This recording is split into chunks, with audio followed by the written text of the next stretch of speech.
Ce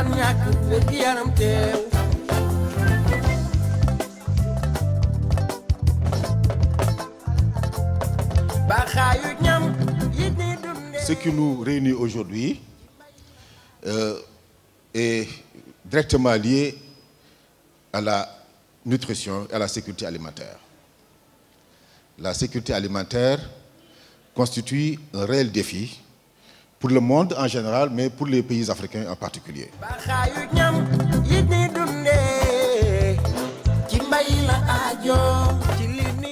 Kawolor est un projet de l'initiative Fils the Future, donc financé par l'USAID pour une durée de 5 ans. Nous sommes au terme de ce projet, donc qui a démarré depuis novembre 2017 et qui intervient dans 8 régions du Sénégal. Donc nous sommes au sud dans les 3 régions naturelles de la Casamance, au centre dans la région naturelle de Sine Saloum, les 3 régions Kaffrine, Fatick, Kaolack et au nord Matam et Saamé. Donc ça fait 6 régions et Kawolor est intervenu au total dans 99 communes. Aujourd'hui, l'objectif de Kawolor, on peut dire que c'est accroître la consommation d'aliments diversifiés sains et nutritifs. On insiste beaucoup sur le caractère sain, parce qu'aujourd'hui, peut-être ce qui manque, ce n'est pas peut-être des aliments, mais c'est quels aliments est-ce qu'on consomme aujourd'hui. Donc, sain et nutritif aux enfants de moins de 2 ans et aux femmes en âge de reproduction. Et pour cela, Kawolor se base sur cette approche. Donc, pour reprendre grâce novatrice, qui est l'approche agriculture pour la nutrition basée sur vraiment le système alimentaire local. Et quand nous parlons de système alimentaire, nous allons revenir juste sur aujourd'hui ce que nous entendons par travailler sur toutes les activités.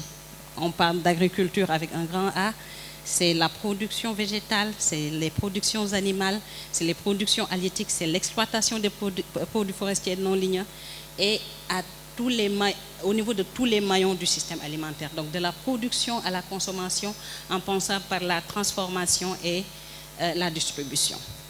Et pour cela, aujourd'hui, le véritable défi auquel s'attaque cette approche agriculture pour la nutrition, c'est d'assurer que les cheminements suivis dans les productions animales, végétales, d'exploitation de produits forestiers non ligneux, etc., soient basés sur des pratiques et des choix qui garantissent des aliments diversifiés, sains et nutritifs. L'APN donc va au-delà de lier l'agriculture à la nutrition, comme on a l'habitude de le dire, mais développe une économie, notamment locale, autour des activités de production, de commercialisation, etc. Et ça, c'est vraiment aujourd'hui le cœur. On dit que l'approche APN, c'est une approche résolument entrepreneuriale. Parce que tant que chaque acteur ne gagne pas au niveau où il se trouve, on n'a aucune chance que l'APN se développe et que l'APN soit adoptée par tous les acteurs à quelque niveau qu'ils se trouvent. Donc il faut que ce soit profitable, il faut aussi que ce soit bien pris en main par le secteur privé. Quand on dit secteur privé, il ne s'agit pas juste du secteur privé national. Mamel Diabot est là, ils sont importants, mais le secteur privé local est très important et il faut voir comment accompagner ce secteur privé local-là, le mettre en place. Notre pays, à l'image des autres, est confronté à la malnutrition sous toutes ses formes. Donc je veux adresser le triple fardeau de la malnutrition. Et si nous regardons les données donc, par rapport publiées dans l'EDS 2019, on voit que 17,9% présentent un retard de croissance, 8,1% une malnutrition aiguë et 14,4% une insuffisance pondérale. Donc ça, c'est les indicateurs qui permettent d'évaluer l'état nutritionnel des enfants. La prévalence de l'anémie aussi demeure très élevée. 71% des enfants en 2009 sont touchés par l'anémie et 54% des femmes aussi par cette carence donc en fer. Si nous prenons le côté alimentation, en 2018, seuls 26% des enfants bénéficiaient d'une diversité alimentaire minimale qui reflète la qualité du régime alimentaire de l'enfant. Et si on combine la fréquence des repas avec cette diversité alimentaire qui nous donne l'indicateur alimentation minimale acceptable, nous sommes à 20% là où le Sénégal a fixé un objectif de 50% pour 2025. Notre pays est aussi confronté à la malnutrition par excès. comme nous le savons, l'obésité, le surpoids, l'hypertension artérielle, de même que le diabète, continuent de progresser au sein de la communauté. Si nous regardons l'évolution de ces indicateurs au fil des dernières années, nous voyons que des efforts quand même ont été fournis par les communautés, par le gouvernement et ses partenaires, mais quand même la situation reste précaire, préoccupante et même parfois critique dans certaines localités. Ce qui veut dire qu'il y a urgence de renforcer et de maintenir les acquis si on ajoute à cette situation les effets de la pandémie de la COVID-19, mais aussi les effets de la guerre en Ukraine qui est là et qui constitue une réalité. Il n'y a point de réforme, point de politique qui ne puisse marcher vraiment sans une meilleure prise en compte de la nutrition. Parce que, in fine, tous les projets et programmes ont pour but vraiment d'améliorer le statut nutritionnel des populations, pour préserver la santé des populations et pour préserver le capital humain. Donc, il est important de rappeler tout cela.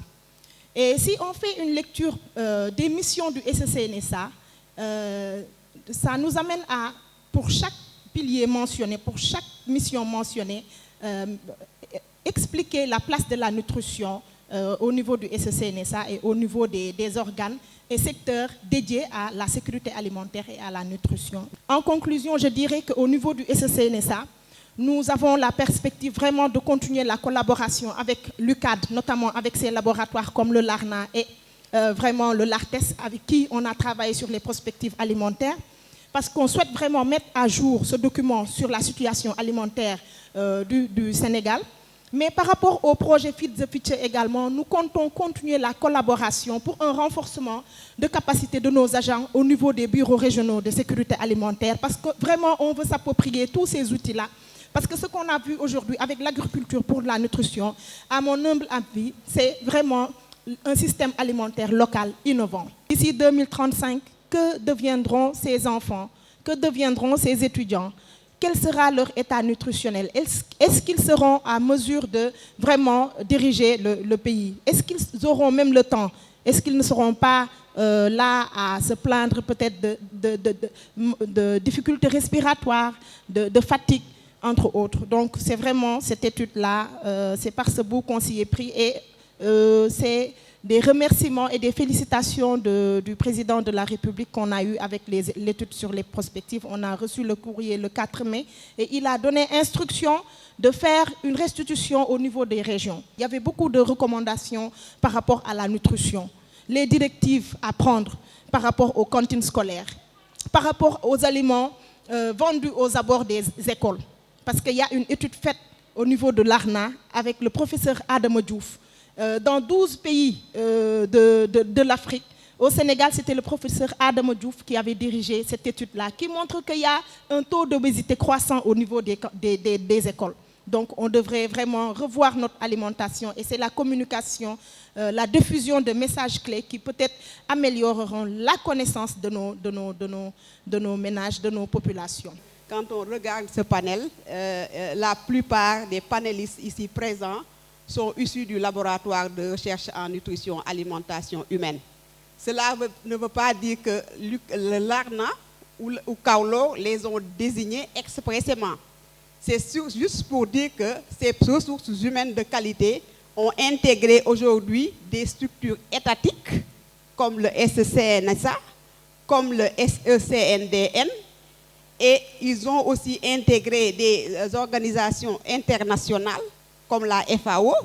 Et aujourd'hui, en tant qu'experts en nutrition, ils participent pleinement à l'élaboration des politiques publiques en matière de nutrition et de sécurité alimentaire. Donc je pense que là, c'est un exemple concret du rôle de la formation et de la recherche dans la formation de ressources humaines de qualité. Alors, maintenant, si je peux donner un autre exemple, c'est-à-dire aller directement parler du rôle de la recherche dans ces politiques et stratégies. Alors, notre rôle en tant que chercheurs, c'est de générer des données probantes. C'est de générer des données probantes pour éclairer, pour accompagner, pour orienter nos décideurs politiques, pour que ces politiques soient élaborées sur la base de données probantes qui peuvent faciliter les décisions, qui peuvent orienter les stratégies et les interventions visant à réduire la malnutrition dans toutes ses formes. L'application des données de la recherche pour éclairer les politiques. Ça, je pense que c'est le défi majeur auquel on est confronté. Aujourd'hui, je pense que la question de savoir quels sont les leviers sur lesquels il faut s'appuyer pour que ces résultats de la recherche puissent être vraiment mieux utilisés dans la définition des politiques publiques en nutrition et alimentation humaine au niveau au Sénégal et partout en Afrique.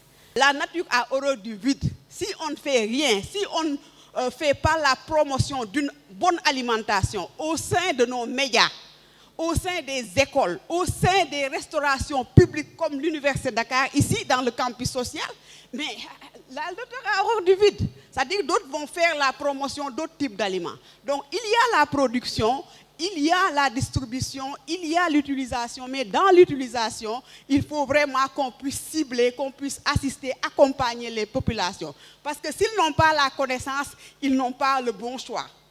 Ils vont aller s'approvisionner par-ci dans les supermarchés, peut-être sur des aliments pour lesquels on n'a aucune, en tout cas, information nutritionnelle qui puisse en tout cas les aider à mieux avoir des régimes alimentaires sains. Donc vraiment, c'est ce que je voulais partager. La recherche, elle est là, la recherche, elle est dynamique.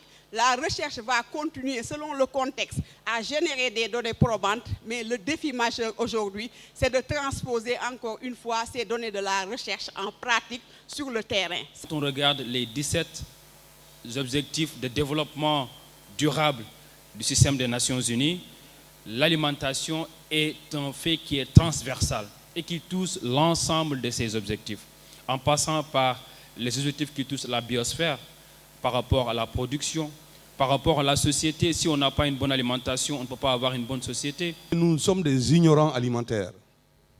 Et c'est très dangereux. On ne peut pas développer ce qu'on ignore. Donc je demanderai à M. Guiraud, vraiment, à ce que les nutritionnistes, je pense qu'il y en a beaucoup maintenant, dont le CNDN, qui est fortement interpellé, à aller auprès des populations, à leur parler dans leur langue vernaculaire de ce que c'est que la nutrition. Quelqu'un l'a dit tout à l'heure, j'étais en train de sortir pour répondre à quelque chose. Il y a un besoin de faire remonter. Il a parlé de résurrection. Moi, je ne parle pas de résurrection, je parle de remonter de notre culture alimentaire sénégalaise, qui a toujours été bâtie avant les comptoirs commerciaux sur la production locale. Le Sénégal n'a jamais bougé. Le sol du Sénégal restait le sol du Sénégal. La chaleur du Sénégal, c'est la chaleur du Sénégal. Mais pourquoi alors on s'entête coûte que coûte? Aujourd'hui, M. Guiraud l'a dit tout à l'heure, je ne suis pas d'accord avec lui, je le dis franchement, il a nommé le nom de blé. Je ne voulais même pas que le nom de blé sorte de cette réunion. Mais il l'a nommé quand même, je le dis. Non, on ne parlera pas de blé. On n'ira pas chercher le blé en Ukraine. On cherchera nos céréales locales. Il faut qu'on soit courageux. Tout ce que nous produisons, c'est pour aller donner aux autres pour amener chez nous. Comment voulez-vous qu'on s'en sorte? C'est pour ça, des fois, quand on me dit que les bateaux ne peuvent pas venir, autre chose, je dis même c'est très bien. Comme ça, nous, on va se débrouiller pour développer nos produits et avoir de quoi manger. Donc, ce que vous faites est extrêmement important. Et je pense que ça contribue au développement de la production, à la valorisation. Donc, quand on organise ça, je pense que c'est bien. Et féliciter le labo pour cette ouverture aussi, qu'il y ait cette plateforme.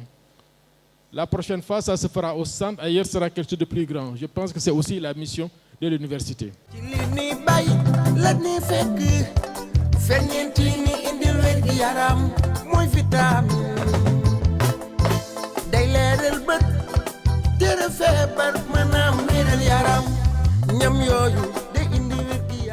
On parlait d'entrepreneuriat et le cadre ne pouvait pas être mieux choisi que l'université aujourd'hui. Parce que nous avons une population au Sénégal qui est extrêmement jeune. Et nous avons des institutions de formation et nous avons d'autres jeunes qui n'ont pas eu la chance de fréquenter ces institutions de formation. Et qu'est-ce qui se passe aujourd'hui? Il y a un taux extrêmement important de chômeurs dans ce pays. Qu'est-ce qu'il faut? Les institutions de formation ne peuvent pas insérer toutes les personnes formées dans le tissu socio-économique, dans le tissu industriel. il nous faut repenser l'emploi, il nous faut repenser l'insertion socio-professionnelle. Je suis né ici à Dakar, à Pikine. J'ai fait mes études à l'école primaire élémentaire de Liberté 5. Donc c'est là-bas que j'ai fait mon primaire. Mais malheureusement, je n'ai pas eu la chance de ces étudiants-là. Puisque moi, ça s'est arrêté à la classe de CM2. Hein. Je suis parti émigrer. À 16 ans, je suis parti. J'étais un jeune émigré clandestin. Je n'avais pas de papier. J'ai embarqué clandestinement à Nouadhibou pour aller pêcher dans la zone mauritanienne et on débarquait en Espagne. Donc j'ai tourné ma bosse un peu partout. Et finalement, un proverbe wolof qui te dit soit demain be khamato fo djem delul fi nga jogé won. J'ai des terres, j'ai de l'eau, j'ai le soleil, donc il faut que j'aille exploiter ça. En 2011, il y a un projet qui s'appelait USAID Yadjende qui est venu dans nos zones pour l'insécurité alimentaire et la lutte contre la malnutrition. Donc ils avaient une approche vraiment noble, parce qu'ils savaient que dans nos zones-là, c'est des zones où il n'y a pas d'opérateurs économiques. C'est des zones aussi où la malnutrition était sévère. Et pourtant, on mange beaucoup. On prend le petit déjeuner, on prend le ndjogonal, on mange à midi, on mange au milieu de la journée, on mange la nuit. Les halplars, on mange, hein, mais le climat est trop agressif. Il y a la malnutrition qui était là-bas. Donc, l'USAID est venu pour régler ce problème-là. Et chaque communauté devait choisir une personne ressource à qui ils ont confiance. Et j'ai été choisi par mon village et on était un groupe d'APS. APS, ce qui veut dire apporteur de solutions. Donc moi, aujourd'hui, je suis un entrepreneur social de la sécurité alimentaire et qui fait la promotion de l'agriculture pour la nutrition. Je fais la promotion et je pérennise aussi l'agriculture pour la nutrition. Donc, grâce à l'USAID Yadjende, j'ai eu des renforcements de capacité avec mes collègues APC. On nous a fait des formations, on nous a mis en rapport avec des fournisseurs, on nous a donné des formations avec l'ISRA, pas mal de formations. Il y avait des hommes, il y avait des filles, il y avait toute la souche. Donc, de la transformation à la production, on a tous reçu des renforcements qu'il fallait. Donc, moi, j'étais l'APS central. Je centralisais tous les APS de Matam. Tous les intrants qu'ils ont besoin, ils passent par moi, je fais les commandes et je les livre. Et ils payent et je verse aux fournisseurs. Aujourd'hui, je représente pas mal de fournisseurs, comme les Indiens. ETG, eux qui livrent tous les engrais subventionnés de l'État. C'est moi qui les représente à Matam, à la région de Matam, département de Podor et département de Dagana. Donc, tous les engrais subventionnés, ça passe par moi et je fais le dispatching. Aujourd'hui, je fais travailler 25 pères de famille. Ça, c'est un emploi. C'est des pères de famille qui gagnent 25 pères de famille. Je fais travailler 16 mères de famille, des femmes qui sont dans mes magasins. Eux, c'est moi qui les fais travailler, avec 3 jeunes qui sont dans le magasin, sans compter les autres relais. Ce que je vous ai dit, ça c'est officiel, ça c'est mon personnel. Je les fais travailler, ils gagnent des commissions dans ce que je vends. Aujourd'hui, je fais un chiffre d'affaires plus de 800 millions par an. Plus. Je ne vais pas vous dire mes bénéfices, mais quand même, je fais un chiffre d'affaires, j'ai construit ma maison, j'ai ma voiture, j'ai ma femme, j'ai mes enfants, eux tous ils sont à l'aise. Et puis les familles qui travaillent avec moi, eux aussi, ils sont très bien. Cette industrie a grandi bien sûr, parce que ce qui se conçoit bien s'énonce clairement. Et en industrie, ce qu'on comprend bien, on l'élabore clairement. Et la démarche, elle est pragmatique, elle est claire. Même si vous n'êtes pas arrivé au bout, vous savez où est le bout. Donc pour moi, c'était clair. La fabrication d'un produit alimentaire à base de laitier était une chose qui était maîtrisée sur mon parcours. Mais il fallait mettre les étapes. Et on a grandi donc de 1000 tonnes, mais j'ai 1000 tonnes, Dieu fera le fait ça, 1 tonne, 2 tonnes. Et en 2003, si je me rappelle bien, on a fait notre premier milliard de chiffre d'affaires. alors qu'on avait en 98 87 millions de chiffre d'affaires annuel. Et on a grandi, on a investi et on est devenu l'entreprise industrielle aujourd'hui laitière. Je ne veux pas ne pas donner puisqu'il a donné des chiffres d'affaires, mais nous avons fait quand même 3,4 milliards en 2021. Ok? De 3 personnes, 4 personnes qui étaient à la maison, aujourd'hui nous sommes 172 employés permanents dans la société, sans compter les contractuels qui travaillent avec nous. Mais surtout, ce qui est important, et c'est pour ça que je voulais vous en parler, c'est les céréales. En 1998, j'ai écrit le yaourt Djabot, le fleuve blanc des céréales locales. Je ne voyais le yaourt que pour un serviteur pur et dur. C'est-à-dire, je ne voyais le peul que pour servir le céréal. N'est-ce pas? Vous avez compris l'anecdote. Je voyais le peul, lait, pour servir le céréal qui est céréale. Et je l'ai utilisé pour faire grandir la consommation de yaourt en faisant grandir la consommation de céréales. Mais il y avait un manque.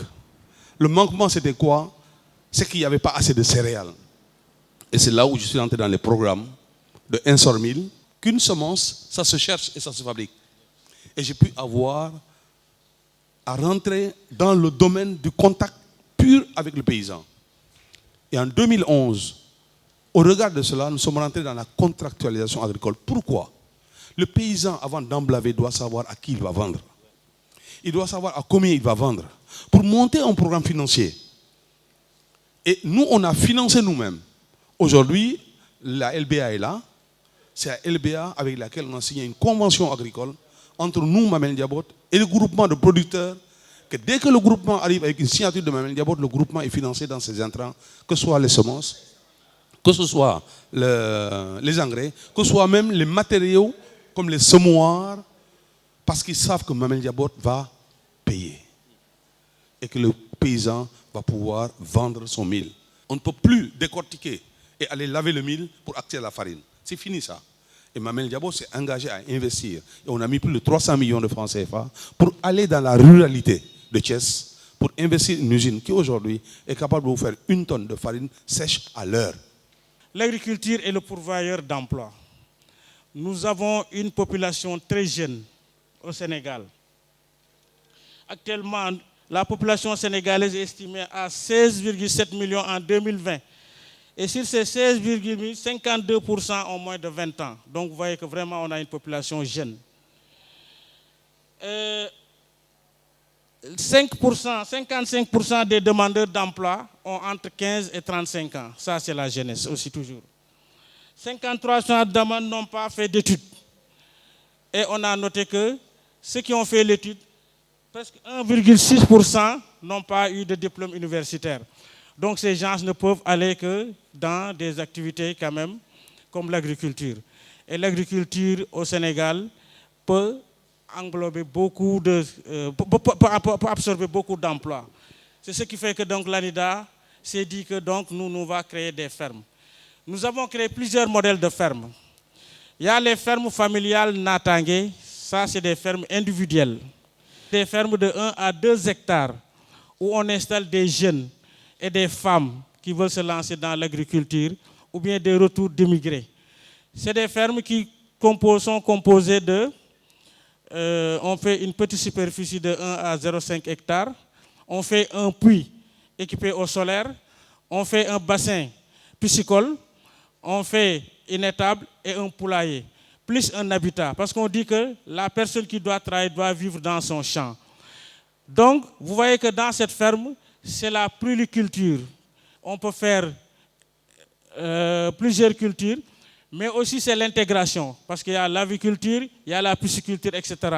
Ceci va permettre aux bénéficiaires de pouvoir disposer chez lui une alimentation saine, durable et nutritive. Parce qu'il aura du lait, du poisson, du mil, de l'arachide, etc., etc. Il pourra vivre aisément. Et le surplus, il va lui permettre aussi d'avoir des revenus. Nous avons aussi, pour les ressortissants des écoles de formation et les gens qui viennent du retour de l'immigration, nous avons créé ce qu'on appelle les Warui. Les Warui, ce n'est rien d'autre qu'un regroupement de fermes familiales. Au lieu de faire une ferme familiale pour chaque individu au niveau de son village. Il y a des gens qui n'ont pas de terre, ou bien qui ne sont pas du village, ou bien des étudiants, ou bien qui veulent se lancer dans l'agriculture qui n'ont pas de terre. L'ANIDA va s'adresser aux communes qui va mettre à sa disposition 10 à 15 hectares. Dans ces 15 hectares, il réalise, comme je l'ai dit, 10 fermes familiales Natangé, avec les mêmes composantes. La seule différence, c'est qu'ici, c'est des fermes familiales regroupées sous forme circulaire où on installe des jeunes où chacun individuellement cherche son champ.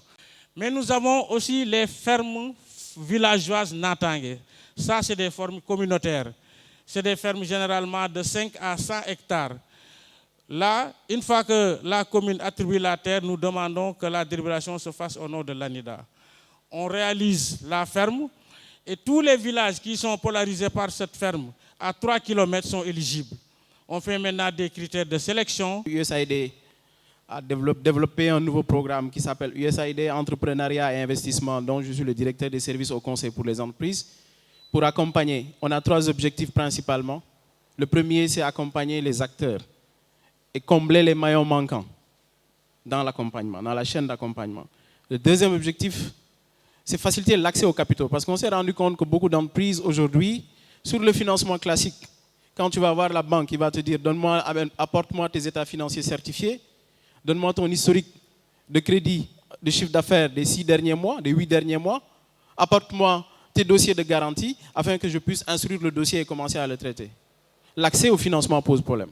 On s'est dit au niveau de USAID, comment aujourd'hui on arrive à développer un programme entrepreneuriat et investissement pour combler ces maillons manquants-là, pour aujourd'hui apporter l'expertise technique que les projets à différents niveaux, les projets qui sont les jeunes, d'abord qui veulent démarrer et qui n'ont pas aujourd'hui, qui ne comprennent pas forcément par où commencer pour structurer leur idée, on leur apporte ce service technique-là. C'est de la pré-incubation. Donc c'est une de nos premières composantes.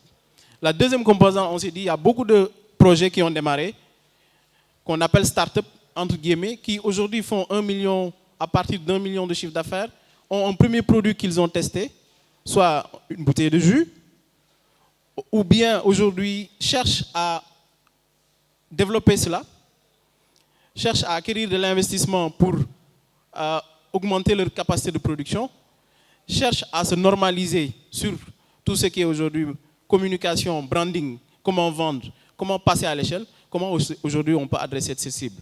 Donc on a développé un parcours d'incubation de 6 mois pour ces startups-là, pour les amener du prototypage, du produit fini, à la position de start-up et aller lever des fonds pour commencer à produire. Notre mission n'est pas de financer, mais on est en train de mettre en place un mécanisme de financement avec la DER pour les jeunes qui ont des besoins de financement entre 500 000 et 15 millions, parfois jusqu'à 20 millions. On est en train de travailler là-dessus.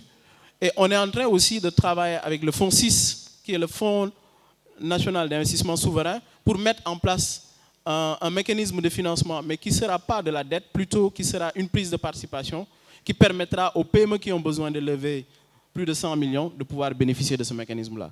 INODEV s'adresse aux entrepreneurs potentiels constitués d'étudiants en formation ou diplômés. Parce qu'on ne se limite pas seulement aux étudiants qui sont sortis de l'université et qui ont leur diplôme en poche, mais nous voulons travailler au niveau le plus bas de l'échelle, c'est-à-dire au niveau des étudiants qui viennent de démarrer, et les accompagner et développer en eux cette fibre entrepreneuriale dès leur début au niveau de l'université.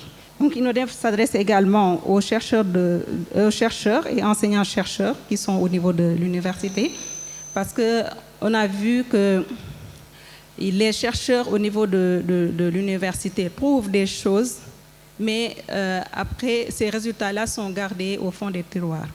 Donc, comment faire pour valoriser ces résultats de recherche? Ceci aussi est du ressort de INODEV. INODEV s'adresse aussi aux porteurs de projets de création d'entreprises ou d'activités économiques, c'est-à-dire des porteurs de projets qui sont en dehors de l'UCAD. Parce qu'on ne peut pas seulement s'adresser aux étudiants, même si le potentiel est là au niveau de l'université, on ne veut pas fermer toutes les portes de INODEV et se cloîtrer juste au niveau de l'université, mais on s'ouvre au monde extérieur. INODEV s'adresse également aux organisateurs et entreprises solidaires désireuses d'améliorer leur performance. C'est-à-dire qu'on offre un service de renforcement de capacité des entreprises et organisations qui veulent améliorer leur performance. Donc, INODEV, dans sa nouvelle configuration, souhaite aujourd'hui s'inspirer des bonnes pratiques du marché pour apporter des solutions innovantes au chômage des jeunes. Parce que ça, c'est le nerf de la guerre actuellement au Sénégal. Et on est en train de travailler pour voir quelles sont les solutions qu'on pourrait mettre au service de l'État, au service de l'université également, pour adresser cette question liée au chômage des jeunes. Nous souhaitons également accroître les besoins d'application ou de transfert de technologie des résultats de la recherche aux entreprises. Voir comment travailler avec les entreprises à travers les résultats de recherche trouvés au niveau de l'université, travailler avec les entreprises pour la valorisation de ces résultats-là. Je remercie vraiment Kaolor pour cette collaboration et j'espère, mon vœu, c'est que cela continue à travers d'autres projets, d'autres types de collaboration au sein de notre pays, qu'on puisse réunir vraiment les forces pour magnifier nos produits, les produits locaux au niveau du Sénégal.